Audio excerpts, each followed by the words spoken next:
I'm Gioconda Barbuto. I'm an Italo-Canadian. I'm a dancer, I'm a performer, I'm a choreographer. I'm at an age in my life that I still have the opportunity to perform and create my own projects, but right now, this season, I'm focusing a lot more on choreography. I'm also working with a lot of pre-professionals, which is what I'm doing here.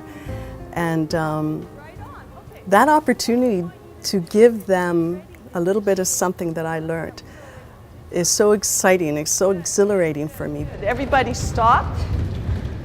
Okay, can you focus, try to focus with your eyes open, and can you try to sense the person beside you, behind you, in front of you?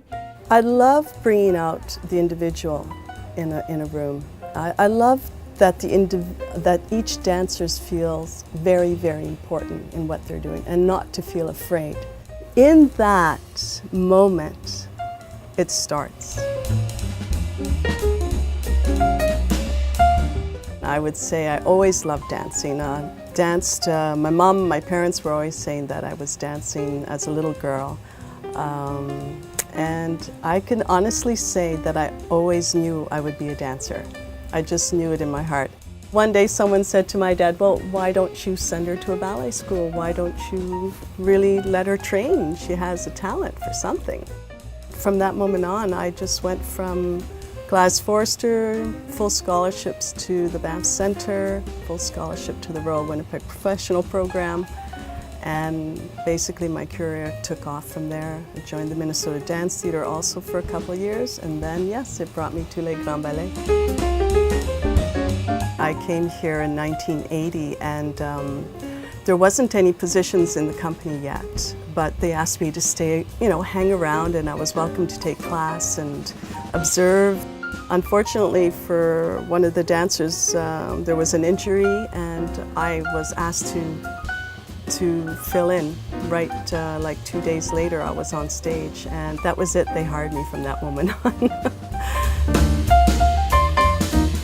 There's this vibrancy, there's this passion that comes from the Québécois that is that you feel, you can't help but feel. And that's very stimulating, isn't it? I mean, if you're an artist and you have this wonderful energy percolating around you, you're gonna love being part of that.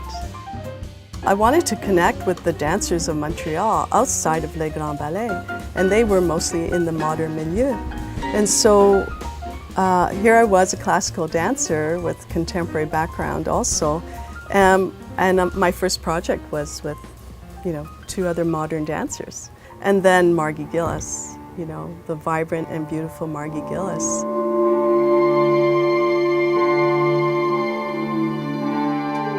Netherlands Dance Theater III was a dream come true. I was in my last year with Les Grands Ballets Canadiens, and I will never forget this. Netherlands Dance Theater III came to perform at Place des Arts, and of course I absolutely had to go see them. And I remember just sitting there after the performance, and I couldn't move. I had tears running down my face, and I was just like, inside my heart, I was just like, here I am at 40, and I feel like I could still dance for a very long time, because that's just how I felt.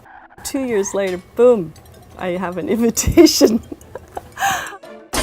I worked for 8 years with Netherlands Dance Theatre, coming home a lot in between, and had the most amazing, enriching experience of dance.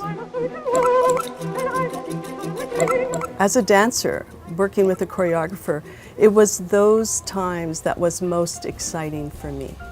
And I think the fact that I collaborated many times with a choreographer, it enhanced my dancing. It enriched the person that I was, the dancer that I was. So I want to give that back to dancers, to young dancers today, and professional dancers, of course.